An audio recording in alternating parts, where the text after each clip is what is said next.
승리하는 복된 하루가 되시기를 간절히 축원을 드립니다. 비가 너무 많이 오는 것 같아서 오시는 길 좀 걱정 많이 했는데, 그래도 늘 이렇게 하나님의 자리를 함께 하시고 채우신 여러분을 진심으로 축복하고, 또 정말 주님의 은혜를 따라 순종함으로 나아갈 수 있는 우리 모두가 되기를 간절히 소망합니다. 느헤미야서가 이제 끝나게 됩니다.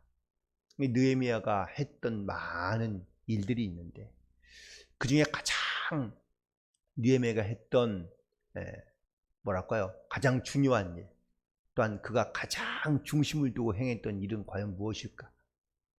그것은 바로 거룩함을 회복시키는 겁니다. 포로가 되기 전, 바벨론의 포로로 끌려가기 전 이스라엘 백성들은 물론 하나님을 믿기도 하고 또 제사도 드리기도 하고 기도도 하며 말씀을 알기도 했지만, 가장 중요한 건 하나님을 향한 거룩함을 잃어버리게 되니까 하나님의 말씀대로 순종하지 아니하고 하나님의 뜻대로 살아가지 아니하고 결국 자기 마음대로 자기 소견에 오른 대로 살아갔던 사사기 시대의 백성들과 크게 다르지 않았다는 겁니다. 결국 바벨론으로부터 돌아왔을 때에 앞에는 에스라도 있고 또 느헤미야도 있지만, 가장 먼저 했던 것은 바로 영적인 회복이었죠. 성전을 재건하는 것을 가장 우선순위로 담았던 것은 바로 영적인 회복, 이 거룩함을 회복하게 하기 위함이었습니다. 느헤미야가 이 아닥사스다 왕의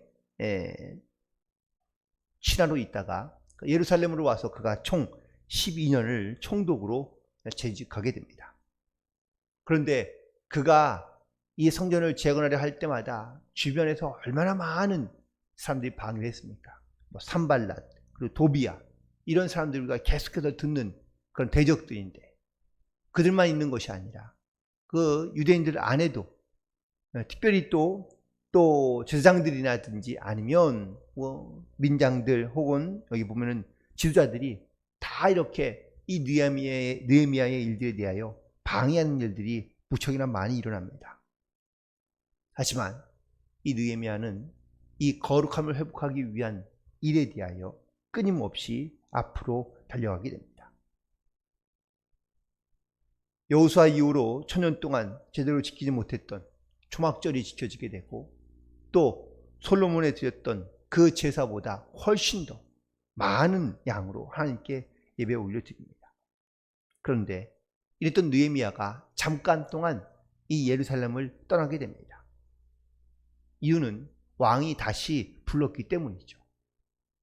오늘 본문에 있는 말씀 가운데 보면 6절의 말씀에 보면 며칠 후에 왕에게 말미를 청하고 라고 이렇게 얘기했는데, 이 며칠이 우리가 말하고 있는 단순한 얼마 안 되는 기간인 며칠을 말하는 것이 아니라 사실 2년 동안을 돌아오지 못하게 됩니다. 과연 2년 안에 이 이스라엘에는 과연 어떤 일이 다시 생기게 되었을까요? 불을 보듯 뻔하듯 예전 모습으로 다시 돌아가 있는 겁니다. 결국 오늘 본문에 있는 말씀 가운데 다시 돌아와서 이스라엘 백성들을 보니, 그렇게 성전을 건축하며 재건할 때 그렇게 함께 모여서 기도하며 뜨거운 가슴을 가지고 나아갔던 이스라엘 백성들이 다 예전으로 돌아간 겁니다. 이방 여인과 결혼하고 우상도 숨기고, 그러니까 결국 은혜 받고 결심하고 결단했다고 해도 완전히 옛전 삶이 끊겨지지 않는 경우들이 사실 우리에도 많이 있거든요. 결국 이 느헤미야가 다시 예루살렘으로 돌아오고 난 다음에는 2차 이러한 영적인 개혁을 일으키게 됩니다. 물론 방법이나 아니면 내용은 비슷하긴 하지만 잊어버렸던 이스라엘 백성들에게 다시 한번 또다시 철저하게 하나님 앞에 이 거룩함을 회복하게 하기 위하여 이스라엘 백성들을 아주 강하게 훈련시키고 나가고 있는 것을 볼 수 있게 됩니다.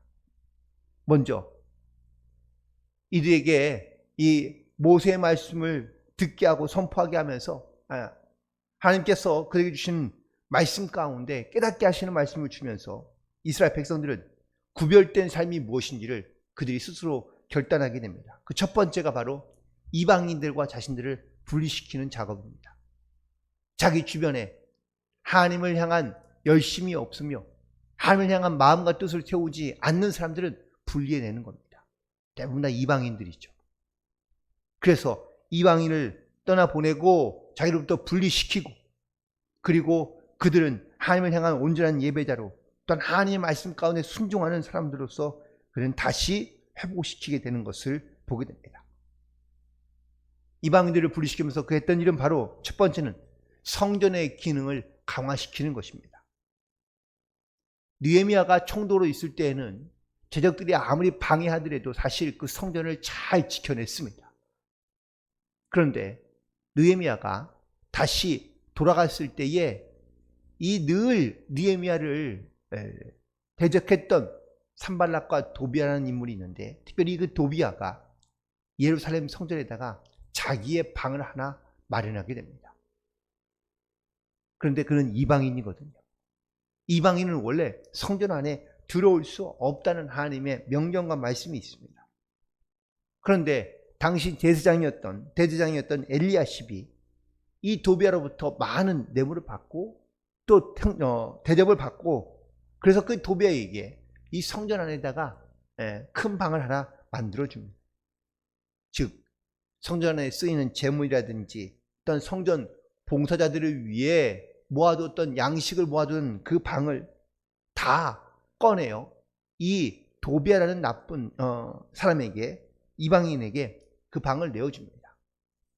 결국 성전으로 돌아왔을 때에 이 느헤미야는 이 모습을 보고 크게 분노합니다.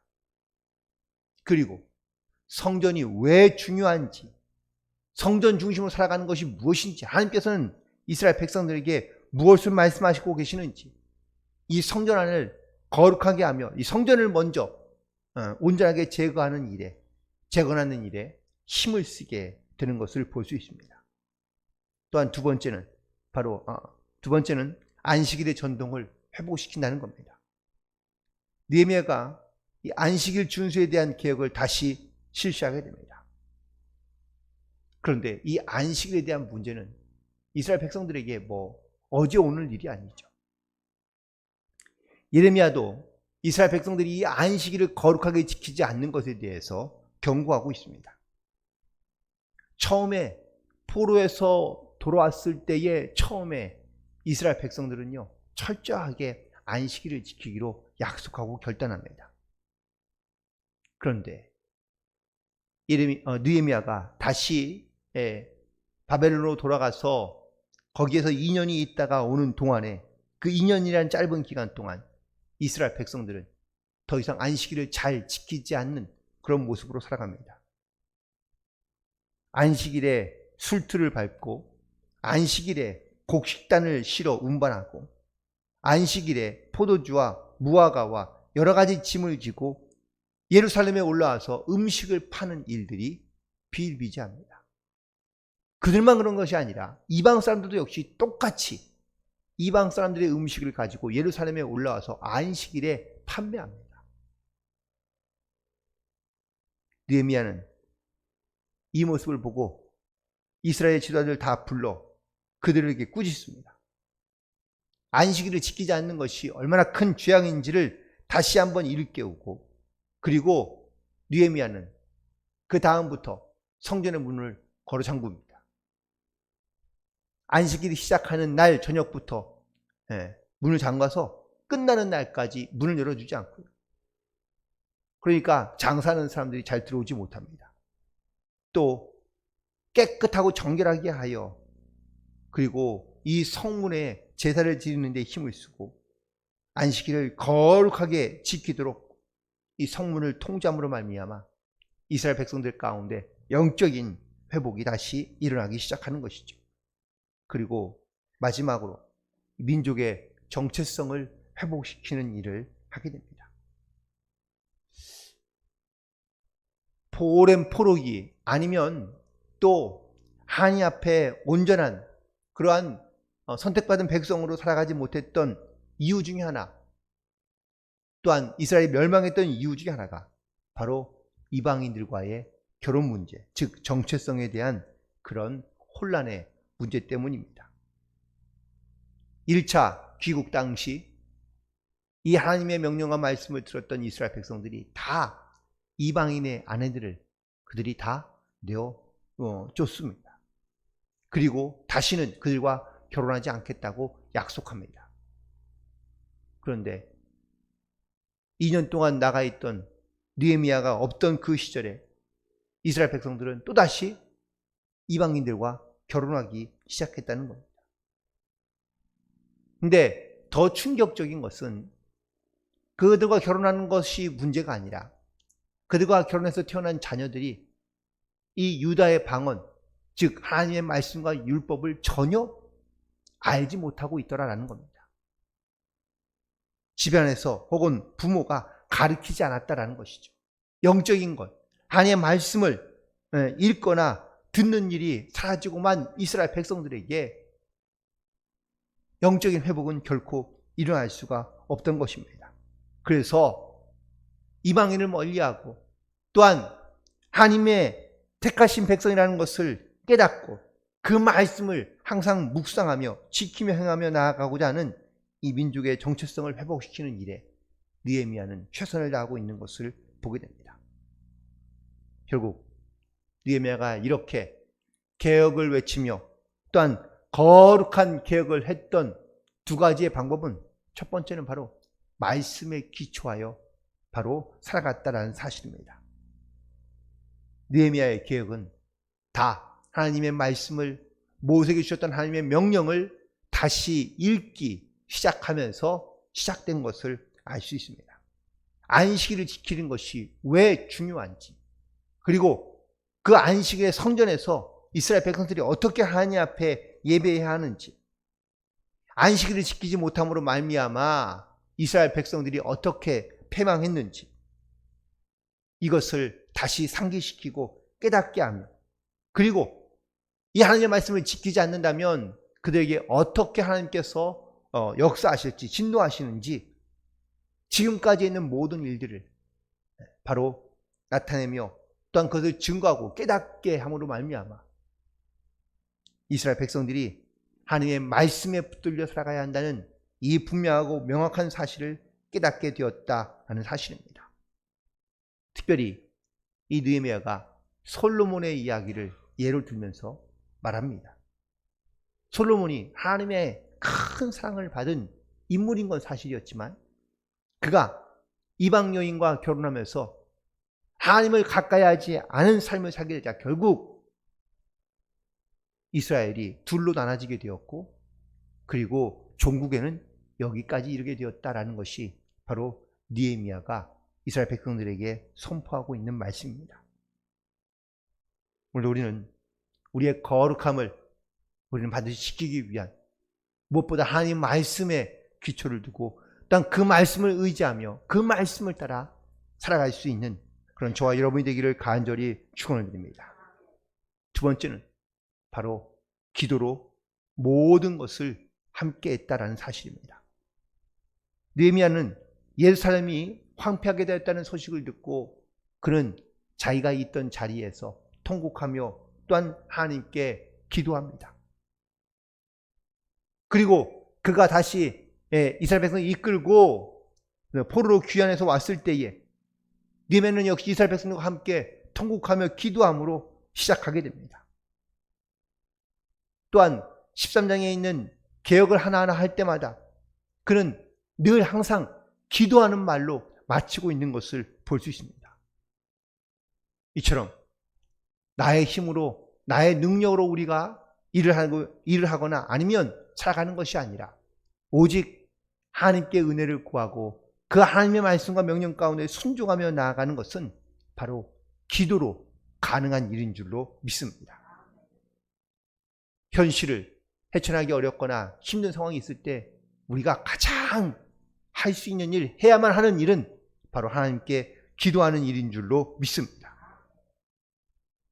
어떻게 이스라엘 백성들이 느헤미야가 없다고 그 짧은 기간 동안 다시 옛 모습으로 돌아갈 수밖에 없었을까? 아마 말씀이 없었고 기도가 없었기 때문에 너무 쉽게 그들은 신앙과 믿음을 잃어버리고 살아갔던 것이 아닐까. 코로나 한 2, 3년 정도의 기간을 거치면서 우리가 가장 느슨했던 것이 과연 뭘까? 그건 바로 말씀과 기도이지 않는가. 그래서 다시 한번 하나님을 향한 이 거룩함을 일깨우게 하는 이 느헤미야의 말씀과 선포처럼 우리가 하나님의 뜻을 따라 살겠다는 이 믿음의 결단, 말씀을 의지하여 일단 말씀의 순종함으로, 그리고 기도로 우리를 돌아보며 어떤 영적인 강하고 담대함으로 믿음으로 앞서 나갈 수 있는 그런 모든 성도들이 되기를 간절히 소망하며, 오늘 하루도 주의 은혜를 또한 이 거룩함을 항상 기억하며 지켜 행하며 순종함으로 하나님께 영광 돌리며 승리하는 복된 하루가 되시기를 주님의 이름으로 간절히 축원을 드립니다. 기도하시겠습니다.